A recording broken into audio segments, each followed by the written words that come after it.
Hello and welcome. Welcome to another episode of The Second Coming. No one left to crucify. So today I have a very special guest and I'm very excited to introduce her to you. This is Miss Michelle Nelson. And Michelle and I became friends about 2 years ago. She was running a studio down in the beautiful city of Naples, Florida. And we have just become, great friends and spiritual partners and mighty companions. So, Michelle, I will give you an opportunity to introduce yourself to the audience here and let them know a little bit about yourself. And what we're going to talk about today is really going to be, are you ready? Drum roll. We're going to talk about sexuality a little bit today. It's the most powerful energy in the universe. So Why with am that I said, not surprised? Michelle, I'm not go surprised. for it, Michelle. Here you go. All right, Tony. Thank you. And actually, it's an honor. It's exciting. This is like my first podcast, my first official podcast. So thanks for having me on. I'm just launching my own podcast called Intimately. So I go by Michelle Lee when I'm doing life energy activation workshops with people. So the Lee stands for life energy activation. And I do work with, one of my backgrounds is in tantric sexuality. So I do help people understand the energy centers that we have in our bodies. Some people know them as chakras. Some people know them as the nerve bundles or nerve endings. There's lots of scientific and spiritual names for it, but we go into those energy centers and how to work with that. And part of spirituality and part of what I go into is uncovering the traumas that are held in those lower two energy centers, which are our root chakra and our sacral chakra, which is that's where all of our sexuality comes from. And it also represents our safety and our creativity and so many things. So I believe that, I'm here to help decode a little bit of that and allow people to feel safer within their own ability to be intimate within themselves so that there's less judgment that's applied outwardly. That's perfect. I love it. Thank you. Well, I know you a little bit, and I know that you have had your own personal transformation story, if you will, about spirituality. And so today, if you would like to share with our community at least a little bit about what does that look like, when did it begin, what were the catalysts that brought you into the subsequent steps of being where you are today. Absolutely. Thank you. I just launched a Substack, thanks to you, called Intimately Lee. And there's a more detailed accounts as what kind of inspired me and allowed for this transition to happen. I was young and in a first young relationship. He broke up with me very randomly, and it all stemmed around he was older. He wanted me to be sexually active with him, and I wasn't ready yet. After that heartbreak, then I went into dating another kid and still talking about my first one. And my friends were just like, you just need to do that and get over it and move on. It's no big deal. So I was at a party and I was drinking and I just took their advice and I got it over with.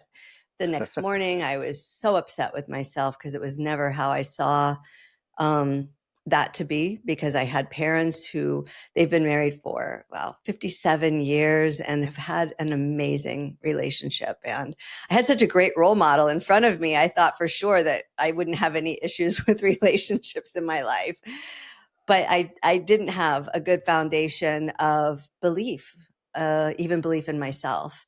So with not having a good root chakra or even an understanding of how all of those emotions that we have as our hormones are developing when we're younger, even the ability to feel safe within talking about that, I would keep it all in. So then I went back to my first boyfriend. I told him I was ready to be with him now as an adult. He had sex with me that night, and then that night told me that he was dating someone else and that, this couldn't change that. So again, I'm now devastated again, and I move on to a party about a month later and started drinking and ended up passing out in a bedroom. And I woke up to a strange man taking my pants off of me, and he had raped me. And I was so ashamed that, one, I was drinking, and that, two, that I had allowed that to happen. You know, I kept all that in, and I'd really only ever told my brother. And I remember one teacher, I never told my parents, and just kind of kept harboring all of those things in. I mean, I'm only 15 years old, and I'm searching for love. I'm searching for connection, right? And so as I continue on, a few months later, I'm just getting ready to turn 16. I meet a 21-year-old man. His parents are very devout Catholics. They go to church every Sunday. They sit down at the table every night at 5:30. And I'm like, wow, there's the stability I've been looking for. So at 15, I attached myself to a 21-year-old and his family, just kind of looking for, again, that security that I was searching outside of for. And then that ended up not being a divinely aligned relationship. I got my first divorce at 32 with 3 children. And then I remarried 6 years later, the first man that broke my heart. And I thought it was divine timing. It all came back around, and only to find out that he actually had a lot of indiscretion with his sexuality. He was involved in swinging. He watched porn every day. He was constantly on sites reading about stories, wanted to have 3 orgasms a day. You know, first coming into this relationship, I kind of read that as he just really like loved me so much. And it was this amazing bond that was always meant to be, but it never stopped. And I wasn't aligning with it. And we were in therapy for several years. And I just couldn't ever really break through to him what I was feeling inside about my sexuality and how sacred it is. And so finally we divorced. I started studying different religions. I was really searching. I started going to a local church, Unity Church, and that's where we met. I was really feeling into quantum healing. I could always feel energy, but I never really understood it. And now, since I really took a tantric sexology course and did intimacy coaching, I really wanted to see and shed the layers within myself of why I was choosing the same repeating pattern. And that's when I activated this energy center in my body. Some people call it life force energy, divine force energy, the divine feminine, the Shakti flow, Kundalini, pranayama, tantra. There's all kinds of terms for it. But basically, all of the nerve endings in your spine kind of come online, and you have these very euphoric connections with your higher self, is basically what I would describe it as. And you become very intuitive and sovereign in your ability to make choices. And it all came through awakening my sexuality in a different way. That's fantastic. You know, it's been said, of course, by spiritual masters that sexual energy is the most powerful force in the universe. And what I've come to understand, Michelle, is that, you know, our source, our creator, if you will, our God team, is really all about God. Is all about creating more God, right?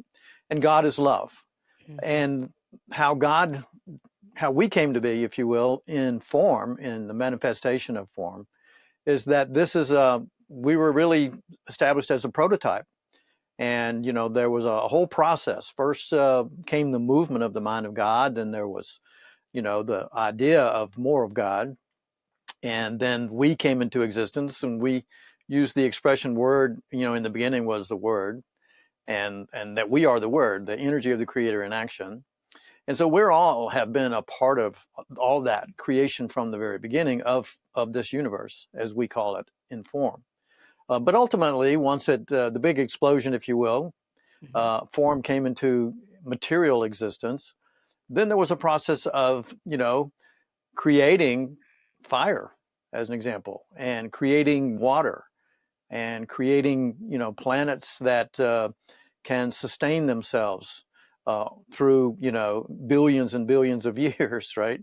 And so it's been billions and billions and billions of years, trillions maybe, who knows, But the point is that all of this is the culmination of God creating systems, if you will, that not only um, can be an extension of that energy and form, but that they can sustain themselves. Okay, and so sexual energy is that creative energy that God created for us to be able to sustain humanity. And so of course it's wildly powerful and wildly popular, and it's an energy of that's very hard very hard to deny. The body is made, and of course, looking back at my own journey through sexuality as a young man, Mm-hmm. it was a huge driving force in my behaviors. Certainly for the first, I'm going to say after the age of puberty, certainly for another 20 years beyond that, just trying to get that into under control. Mm-hmm. And so of course it is extremely powerful energy. And I have come to know that I'm just going to say institutional religions have used that power of our sexual drive to maintain control over people, and have used the concept of shame and inappropriate sex and God being judgmental and vengeful and wrathful, and particularly jealous. That we could be punished and should be very, very careful about how we express ourselves sexually. So I just want to just kind of painting a little picture here as a foundation, but I'd like to get your perception on how sexual energy today, this whole concept around the shame of sexuality, Mm-hmm. is a part of how you have discovered it and how you're working through helping other people to put it in its proper place as far as having I'm just going to say, a loving and compassionate view of sexuality that's appropriate. Yeah, thank you for pointing out so many amazing points there. For me, we can also talk about it as just being energy as it is, right? As creator energy. And if we think about, like you talked about the sun and the planets, and then there was water and there was fire, you could even think about this energy as a masculine and a feminine. You could have a masculine sexual energy and a feminine sexual energy, but we Mm-hmm. haven't been allowed to experience both. So when you go into what they sometimes call the Shakti flow or the Kundalini energy, you're allowing both the masculine and the feminine energy to come online. So the feminine energy is that creative energy. So if you don't feel creative in your life, if you don't feel empowered to even make choices that feel most aligned with you, how are you going to get in touch with that energy, right? We've been shamed from it. So if you won't even dive into what does it feel like? What does it bring alive inside of me? How do we get that creation to even be like an imagination in our mind, kind of tied in with that creative energy? And then we can take the masculine energy. So we've got mother energy is matter. You have a vision, it's like matter. And then you have the father energy, which is the raw, the sun, and that puts life to the matter. So for me, I kind of correlate it as the ancient teachings only taught about the masculine energy and never allowed for the feminine energy to be incorporated into the teachings because they considered it to be from a woman or of a softer side, and they wanted the masculine, this is the way you do it, it's no other way, and if you don't do it this way it's wrong. Therefore it took people's creative ability to be able to connect with source in their own way. So that's kind of part of that, allowing that energy to be cultivated. And also part of the religions, I think they didn't really have it wrong. They were trying to guide people that we leak energy all the time. So constantly leaking energy and not conserving the energy means that you can't build upon it, and you can't allow these energy centers to start coming online to become more in tune with your body. Does any of that kind of relate into what you were talking about? Absolutely, absolutely. Here at True Thought, we've kind of built our our understanding of who we are, if you will, with a lot of the teaching that's come forth over the last 50 years. Jesus communicated a Course in Miracles, and pretty much anybody that's, tuning into our podcast, Michelle is very familiar with the language that, that we use that evolves from, at least for me, that I can communicate from A Course in Miracles, A Course of Love, and then now the third miracle book that's available. So really what we, and the reason I'm pointing that out is because what we really begin to understand is, that just like when we go to sleep at night, I'll use this as an example, we can have a dream of sexuality.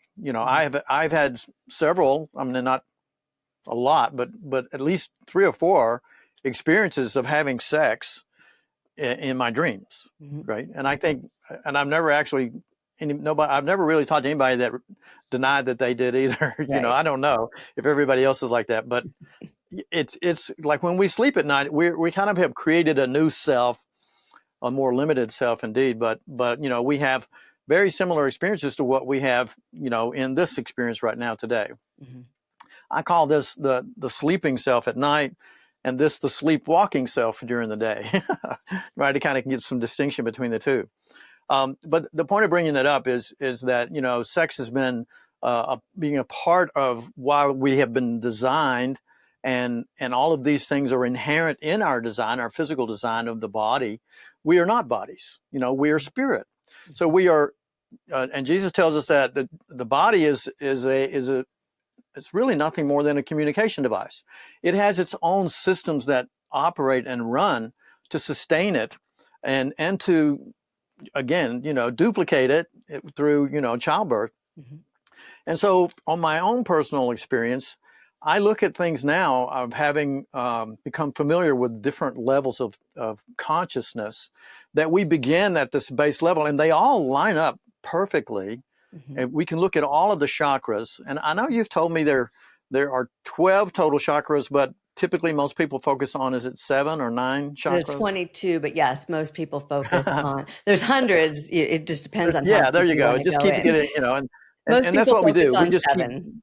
We just keep getting another microscope and getting it more powerful. So we just keep drilling down to more and more and more and more things that we can say this is separate or this is different. But I just for conversation, so that I can keep up with you, let's say that there are the primary, because I can say there are 4 main levels of consciousness, Mm-hmm. but I can break that into dozens and dozens of different attributes of each one of those main levels. So how many main levels of chakra do we tend to communicate? Do you tend to communicate with, somebody that's a novice to that, that knowledge? Correct. And the biggest thing is our root chakra is our direct connection to spirit. Like everybody thinks the crown is, but the root chakra is the direct connection to Mother Earth, to Mother Yeah. Spirit, right? So Yes. when you are really connected and grounded in, and you're feeling safe in your surroundings, this is the chakra that deals with common sense. Common sense. How Right. many times do we like to say, if you would have just thought it through, right? How about if you would just feel it through? This is the Right. prime center that people have lost the ability to feel what is most in alignment, and they want to think about it. So that's the biggest thing, is learning to trust your intuition, and that your feeling is more accurate than what you're thinking. How many people can do that? Well, I think that's really an important point, and I'm Mm-hmm. really glad you brought it up in that way, because what we practice is the understanding that God did not create us to be thinkers. Mm-hmm. That's a function of our ego that we constructed, and it's a default operating system of being human. And we can set that self or that operating system, that thought system aside, because when we become one with God, and it's been expressed as, Father, thy will be mine. Uh, God's thoughts are my thoughts because I'm one with the mind of God, right? I'm opened up to those thoughts, and those thoughts are always loving, always creative, and always an extension of the perfect love that everything is created through and as anyway. But until I can get to that point of conscious evolution, I'm kind of stuck with my thinking mind, right? And so I love how you brought this into the conversation, because really we practice, well, I'll say I practice as much as possible in meditation to step back away from my thinking mind and watch it and observe it rather than to be it, because it wants me to be it. I mean, that's the default way of operating in the world, is I'm being who my ego is saying I am, my thinking self. Mm-hmm. But if I can step back away from it, I can make a space there to watch its insanity unfold and not get triggered or involved in it, and ultimately to level out to a place where I can be reached by my higher self, my soul, if you will, right? And in that connection there, that's where the real profound energy of advanced evolution takes place quite rapidly. Once we get past those first steps of being able to make that connection. So I love how you're bringing up that the root chakra is really the foundation. And absolutely, when I studied Tantra it's a couple of decades ago now, the root chakra was the connection to Mother Earth. Yes. And we're being so divided from Mother Earth. Even people who are practicing the most devout um, spiritual or religious practices, really applying that daily and thinking and praying and thinking and praying, there's another aspect of it that we're forgetting, and that's the Mother Earth. We're not feeling her. We're not tying the two things together. We're forgetting about how important it is to connect to Mother.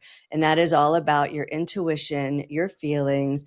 For me, many aspects of myself, I was scared to come out about all of this. And I recently kind of really realized that I've been burned at the stake, because the energy, as you start to move up the chakras, becomes more sensual, right? And so then, therefore, as that energy comes online, as I've been studying, the whole spine, the whole nervous system takes over, and it becomes its own autonomic system that's upgrading you, that's opening up different energy channels so that you can communicate with other frequencies or other energies of a higher sense. Because these are things you can't think about. You can't see spirit. You can't taste spirit. You can't, you have to experience it. And that's by learning to feel what's happening more within your body and getting out of our thinking mind and allowing that experience to take over. Historically, when that energy came online, people would start to understand how to communicate with plants or how to communicate with animals, or they would start hearing things. And then you became a witch, and maybe you were burned at the stake, right? So, or you became weird and you were the outcast at school. So a lot of people have been shamed to embody these special abilities that we can actually tap into. That's so true. And a lot of people are afraid of being even meditation, because they've been conditioned to believe that they could be possessed by some evil spirit, right? Mm-hmm. And so, oh, you better not meditate, because what we're really teaching and helping people understand, hopefully, certainly what I've experienced, is that there is a real connection that can be made. I call it my access point that I discovered 10 years, 10 years ago now, this year, 10 years ago. And we can begin to have a direct communication with our soul, if you will, with the Holy Spirit, which the Bible refers to, which Jesus tells us in A Course in Miracles is nothing more than your right mind. And so what we're doing is like living, and I like to use the ocean as an analogy. So we're we're crawling around on the bottom of the ocean in total darkness, spiritually, as humans.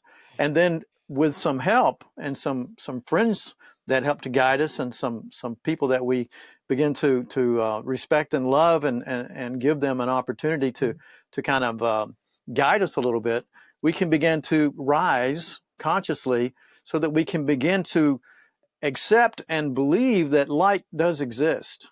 And light in spiritual circles here is just another way of expressing understanding. So as we can evolve through fear, through the construct of the egoic thinking mind, and we begin to see that there's another way of being, then we can literally start to evolve, if you will, from that darkness, the bottom of the ocean, to we begin to know and accept that light is available, and then there's more light. And so we keep moving toward the light, kind of like the moth, right? Mm-hmm. But we don't, some people are even horrified about that because Jesus was crucified. And they said, well, God loved, that's his only son, and he crucified it. And Jesus is like, no, that's the last useless journey. You know, I was just showing you that I'm not a body, that I'm spirit. I'm helping Mm-hmm. you to see what you are. Mm-hmm. But of course, we've made Jesus something that's unattainable and as a God or Lord, and you know, and it's very, very quote unquote special. But just some people are actually afraid of it evolving consciously through meditation and spiritual practice because maybe they'll be crucified, right? Just Mm-hmm. like you had you had some memories, and I totally get it because I do believe in reincarnation, and I believe it's very much part of. It's really hard to get this in one lifetime, you know. I'm feeling blessed, you know, that I recognize I've had many lifetimes because I'm a slow learner. So, so it all of it fits together, doesn't it? It's kind of interesting how it all kind of fits together. No matter what trailhead you start on, you will find summits where other people are with you there at that level of consciousness and conversation. Absolutely. And, you know, another part of that is allowing yourself to grow, allowing yourself to move on that trail sometimes on your own, because we don't grow in consciousness parallel to the people that we're in relation to. And you have to allow that ebb and flow to grow. That's another thing. We get held back just by our constructs that we've built around ourselves. We literally can put ourselves into a box and then feel ashamed to want to step out of it. Indeed, indeed. That You know, rises up I now into your solar plexus. You know, we're moving on yes, up into that solar right, plexus. Are you going to yes, claim the I am? Are you ready to have a authentic ego that aligns with the construct of for the good of all? yes, and eventually on the pathway we set that ego aside because we realize it's not who we really are. The ego's construct is what we've learned here, you know, through our study with Jesus is it is a construct, a false construct, but its foundation is fear.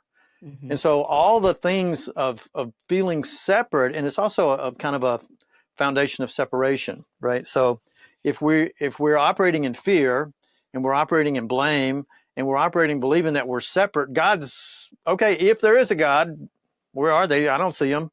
They're not here. So I'm separate from that. And all of these pieces that the ego has constructed, the thought system construct has constructed, kind of keep us held down to a place, and it's continuous struggle, continuous suffering, it's continuous death, you know, sin, sickness, death, recycle, sin, sickness, death, recycle, sin, sickness, death. So even the idea of reincarnation is intimidating because you mean I got to come back here and do this again. In fact, when I learned about the potential of reincarnation, and I think one of the things that brought A Course in Miracles into my life is I started asking the question, well, shit, if I'm reincarnating, Melissa, Michelle, if I'm reincarnating, how do I get off the planet? Right? I don't want to just keep doing that. And so that's when this teaching and this evolution of my own mind, waking up from this illusory construct, really began in earnest.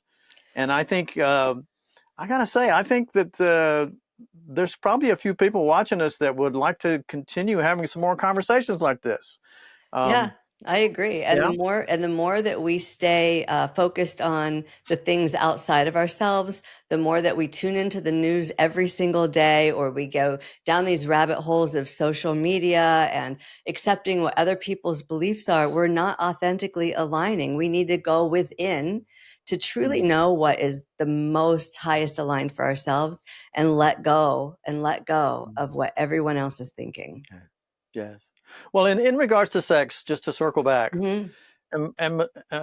thank you so much, Michelle, for spending some time with me today here on the Second Coming. I appreciate it. This has been a lot of fun, um, so I want to circle back and just say that in my own personal journey of sexuality, I've gone from that being the main thing.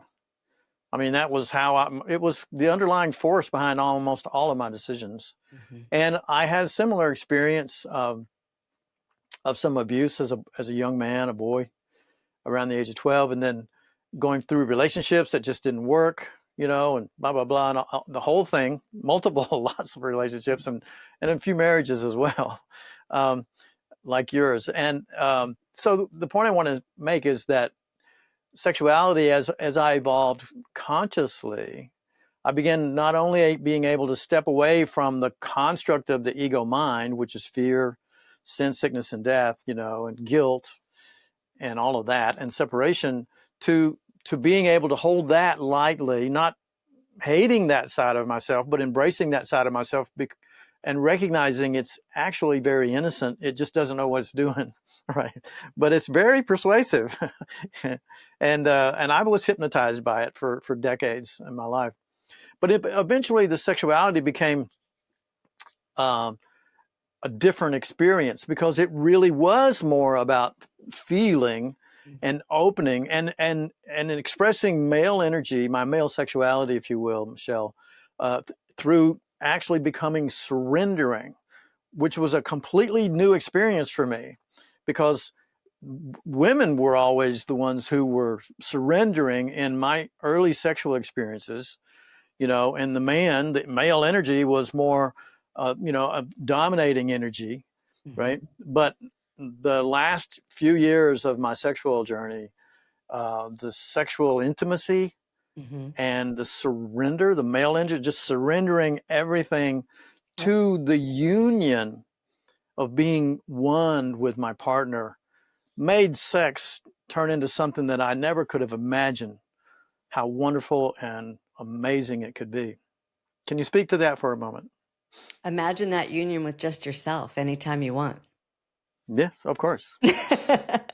So Yeah. let's first and foremost go there because that is one of the things that I feel is so important that people get in touch with their own sexuality for themselves first. Mm. And what you just said was a perfect example. Many of us have gotten into that very masculine driven do, give, push. And Mm. even in the sense of obtaining orgasm, it's a very physical thought. It's a contraction of the muscles, tensing, holding the breath. All of that kind of attention. That's more of a masculine sexual action where the feminine is that receiving.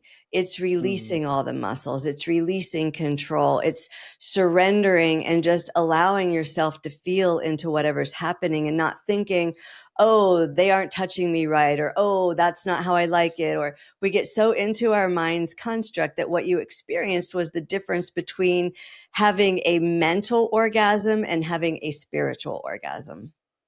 Indeed. Yeah, absolutely. Yeah, thank you for sharing that. Mm-hmm. Ultimately, I came to realize that I'm not a body, right? Mm-hmm. And that I can have out of body experiences. Mm-hmm. And I appreciate that my body was designed to, you know, sustain itself through more creation of, humanity. I have children, I have grandchildren.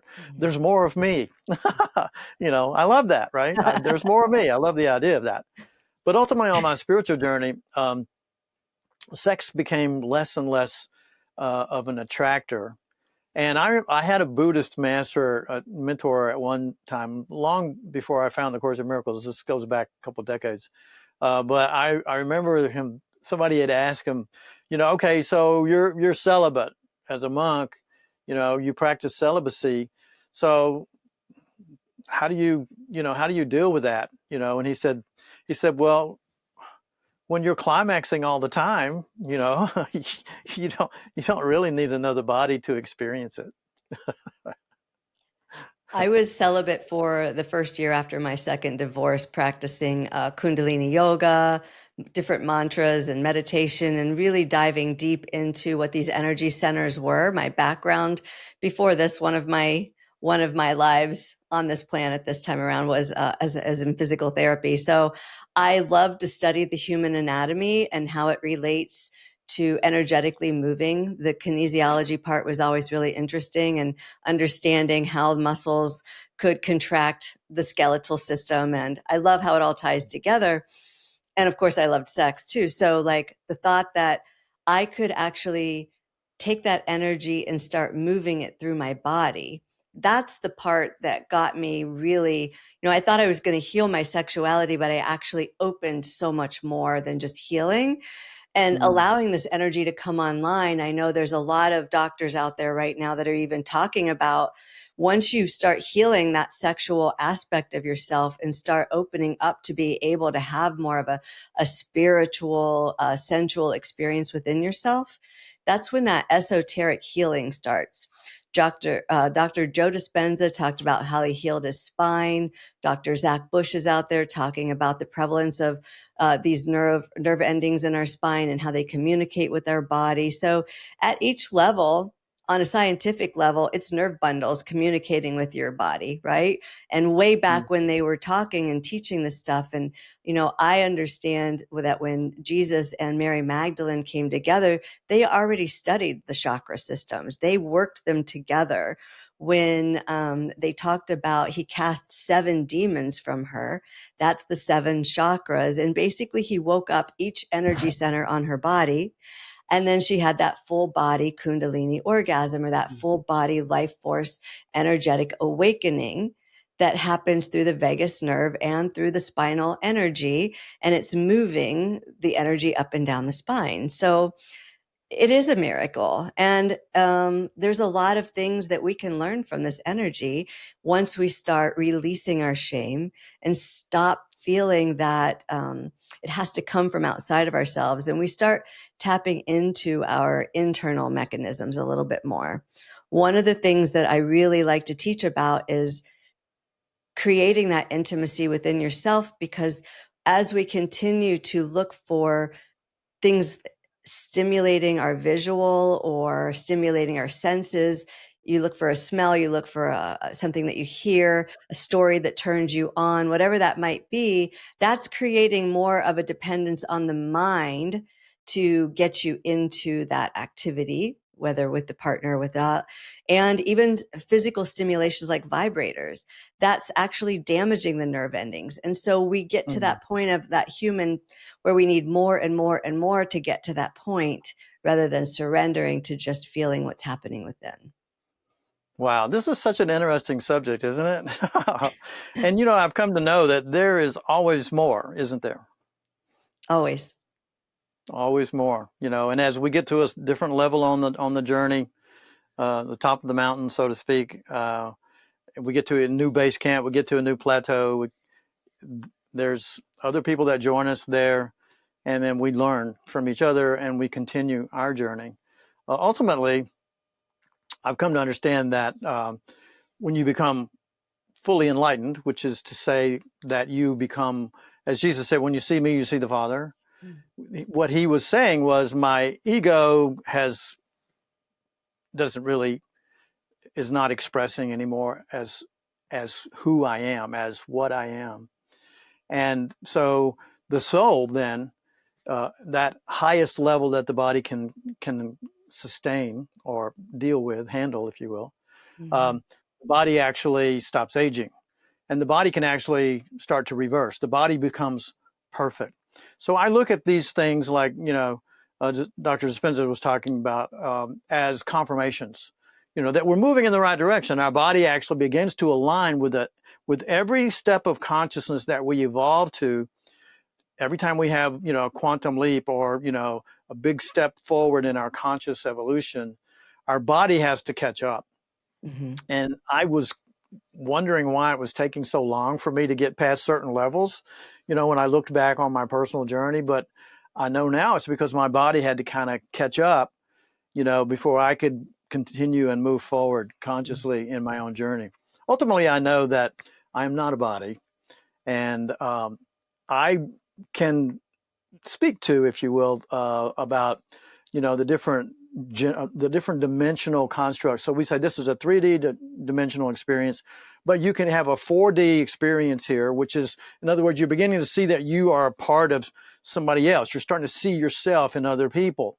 Our children are great helping us to do that, our parents, if you will, etc. And then 5D is when you begin to see the whole world as a part of you. Mm-hmm. And then 6D is the level that Jesus was operating at, that Buddha was operating at, that Muhammad was operating at. There are many, many masters in our historical, past that have shown us these things, but we couldn't understand. You can't really understand 6D when you're operating at 5D, and victim conscious people operating at victim consciousness can't really understand manifestor consciousness. And so they're always saying, well, it's me against the world, it's a zero-sum game. If you're winning, I'm losing, et cetera, et cetera. So I'm just kind of going down a rabbit hole here, excuse me for it, but just to say that there is always more, and all of these things are confirmations. Ultimately, I do, try to help people see that was Jesus's biggest demonstration. Yeah. Was the resurrection, is that, I'm not a body. And so now I can project myself as a body, but so the second coming, ultimately, the bad news and the good news is that Jesus isn't going to come back as the king of the world. The second coming is us waking up to the divinity that he witnessed to for us. Mm-hmm. And it's an exciting day. So the second coming is real, and there is no one left to crucify or burn at the stake, Michelle. So your journey in this incarnation is blessed. And I got to say, this has been a really fun conversation for me, and I have so enjoyed, our conversation together this morning. Do you think anybody else might be interested in watching this episode? I think there's going to be a lot of people watching this episode and rewatching it. Right. Well, we're going to tell everybody, just keep it secret. Don't, no, nobody, this is esoteric. So you don't want to spread this around. Good news is hard to take. Yeah, Tony. And you know how easy it is to get into that fifth dimension? You work through those lower three chakras, and as soon as you get into that heart chakra, you're in the fifth dimension. There you go. You're there. Absolutely. Yep. Because you've moved on the levels of consciousness to, I'm going to say 500 on a logarithmic scale. Dr. David Hawkins' work, he wrote this book in the 1990s called Power versus Force. And he literally mapped out the levels of consciousness through kinesiology. And I know that you're familiar with kinesiology as well. But yeah, you can line up the chakras with that map of consciousness perfectly. And I'm going to ask you to join me again soon, because this has just been a wonderful experience for me personally. I feel blessed that we've had this time together today, Michelle. Thank you. I as well, and I accept the invitation. Okay, very well. And we'll see you again soon back here on another episode of The Second Coming. Bye-bye. Have a blessed day.